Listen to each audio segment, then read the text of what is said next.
time doing this, so forgive me. Don't forget us needed. Welcome. My name is Courtney, and I just want to thank you for the opportunity to speak today. I am a wife, a mother of two boys who are 11 and 14, and they both attend New Jersey Public Schools. I'm a native, born and raised in New Jersey as well. I'm a Division III two-sport athlete and graduate of Rowan University with a degree in biological sciences. I am completely against the implementation of the LGBTQ plus curriculum state mandated by Governor Murphy. It is every parent's God-given right and duty to care for their children and make the decisions about what they learn and how they learn it as it pertains to sexuality. Each parent has a right to teach and speak to their children about sexuality and orientation their own way on their own terms.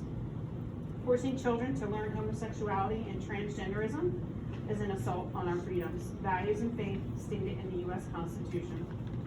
Secondly, the First Amendment says, Congress shall make no law respecting an establishment of religion or prohibiting the free exercise thereof, or abridging the freedom of speech or of the press, or the right of the people peaceably to assemble and to petition the government for a redress of grievances. The LGBTQ curriculum is disrespecting both my religion and my faith.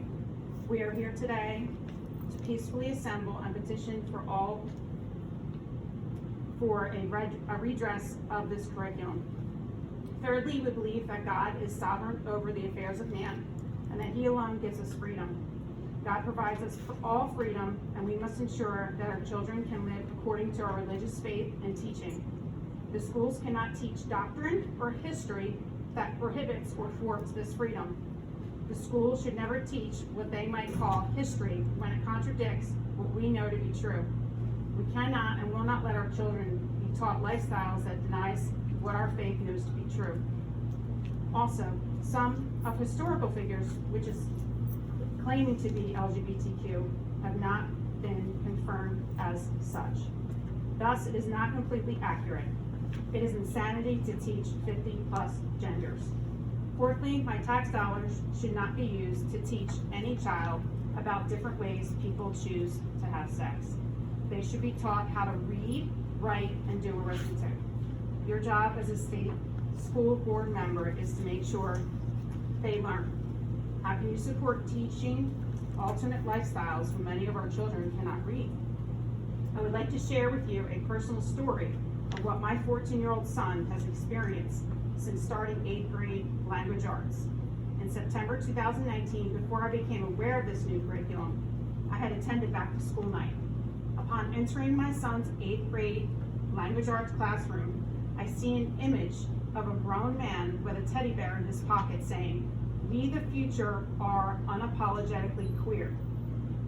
Do you recognize something like that on a wall in this classroom? I had a picture, I don't have it with me. What has this person contributed politically, economically, or socially to society as it states in Bill 1569? The answer is absolutely nothing.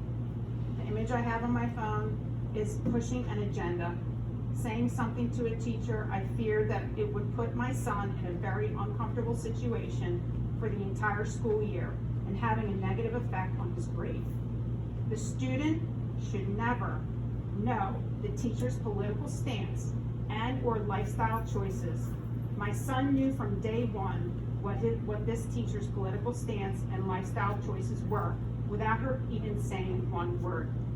The indoctrination of this ideology is unfair, not only to me and my children, but to all children exposed to it in the classroom. I stand here in the name of love for my God, my children, and for all the children that will be forced into these ideologies. I cannot remain silent, knowing what is being taught to my children. The passage of Bill 1569 is clearly indoctrination of our children. It is sadly removing parental rights and religious freedoms away from us, supporting other ideologies, theories, manifestations to children. This needs to stop. I will raise my kids and teach my children about sexuality orientation on my terms, as every parent should, as a right of the First Amendment. I strongly implore you to accept and to understand my heartfelt words and remember that what our Constitution says, and to stop this insanity. Sexual orientation does not make someone's accomplishments or contributions better or worse. Teaching it will only create confusion and distraction to our children. Let kids be kids, and let us go back to the basics of learning. Please help protect our children. I sincerely thank you. Thank you.